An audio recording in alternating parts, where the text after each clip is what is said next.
तो दोस्तों, आज मैं आपको एक ऐसी सच्ची घटना के बारे में बताना जा रहा हूँ जो आपने इससे पहले कभी नहीं सुना होगा।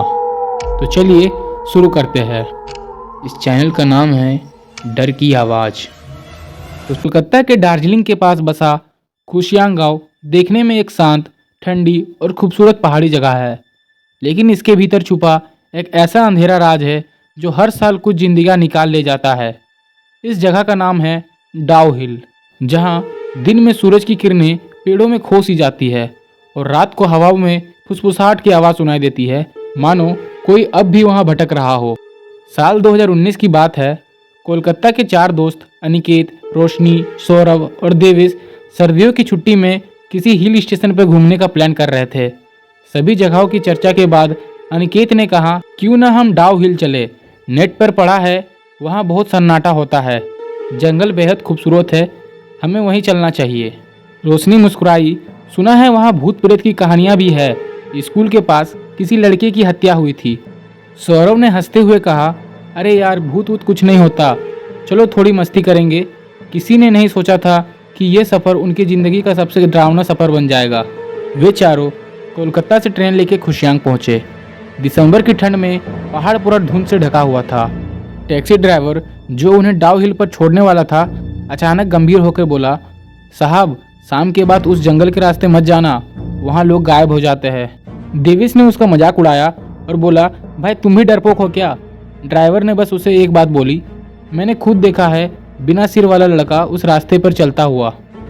उन चारों ने हंसकर बात टाल दी। उन्हें अंदाजा भी नहीं था कि उस ड्राइवर की कही हुई बात अब जल्द ही हकीकत बनने वाली है। डाउ हिल का सबसे मशहूर और रहस्यमय स्थान है विक्टोरिया वाइज स्कूल।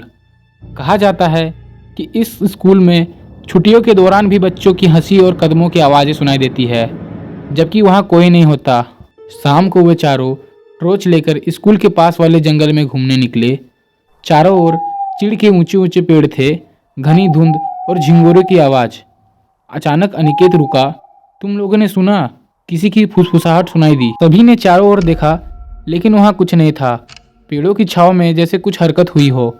रोशनी ने धीरे से कहा, चलो वापस चलते हैं, कुछ अजीब सा लग रहा है।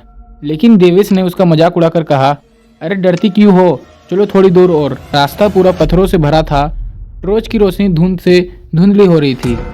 तभी सामने कुछ चलता हुआ दिखा, एक इंसान जिसका सर नहीं था। अंकित की टॉर्च उस परछाई पर पड़ी। उस परछाई ने सफ़ेद शर्ट, स्कूल जैसी ड्रेस और उसके गले से टपकता लाल दाग था। सबकी सांसें थम गई। वो बिना सिर वाला लड़का धीरे धीरे उनकी ही ओर बढ़ रहा था। कदमों की आहट नहीं थी, बस पत्तों की सरसराहट और हल्की सी धीमी धीमी आवाज़ थी। उसे देख के चारों भागने लगे। रास्ता धुंध में गुम सा हो गया था। सौरभ फिसलकर गिरा और तभी अनिकेत ने उसे खींचने की कोशिश की, लेकिन उसी वक्त टॉर्च बुझ गया। वहाँ पूरा अंधेरा हो गया, बस एक ठंडी सी आवाज़, और वो कह रही थी, यहाँ कोई नहीं आता। किसी तरह वो भागते हुए होटल पहुँचे। देवेश ने कांपती आवाज़ से बोला, मैंने उसके पीछे किसी को देखा था, एक औरत काले कपड़े में, उसकी आंखें लाल थी। सब चुप थे। अनिकेत ने कहा, हमें कल सुबह निकल जाना चाहिए। लेकिन रात भर उन्हें नींद नहीं आई और रूम के बाहर से किसी की कदमों की आवाज़ आ रही थी। रोशनी ने खिड़की से झांका, तभी वही लड़का स्कूल की तरफ जाता हुआ दिखा, बिना सिर के, और उसके पीछे एक औरत थी जो मानो किसी को बुला रही हो। सुबह टैक्सी ड्राइवर फिर से उनसे मिलने आया। उसने देखा देवेश गायब था। कमरा अंदर से खुला था पर कोई निशान नहीं। ड्राइवर का चेहरा पीला पड़ गया था। मैंने कहा था ना, यहाँ मत रुकना। पुलिस बुलाई गई पर कोई सबूत नहीं मिला, सिर्फ कैमरे के कोने में लिखा था, मैं यहीं हूँ। 1 साल बाद अनिकेत और रोशनी फिर से वहाँ जाने की हिम्मत करते हैं। वे अपने दोस्त की आत्मा को शांति देना चाहते थे।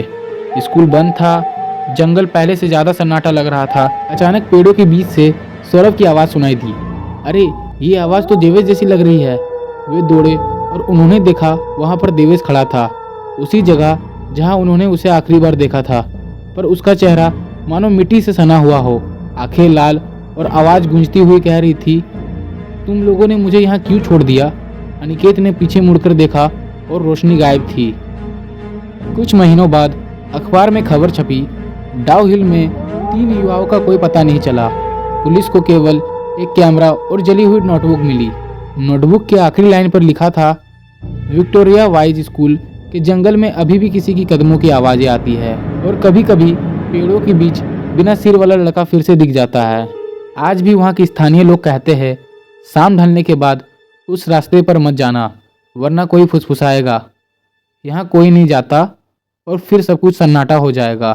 तो दोस्तों, अगर आपको ये वीडियो अच्छा लगा तो इस वीडियो को लाइक कर दीजिए और मेरे साथ जुड़ने के लिए इस चैनल को सब्सक्राइब कर दीजिए।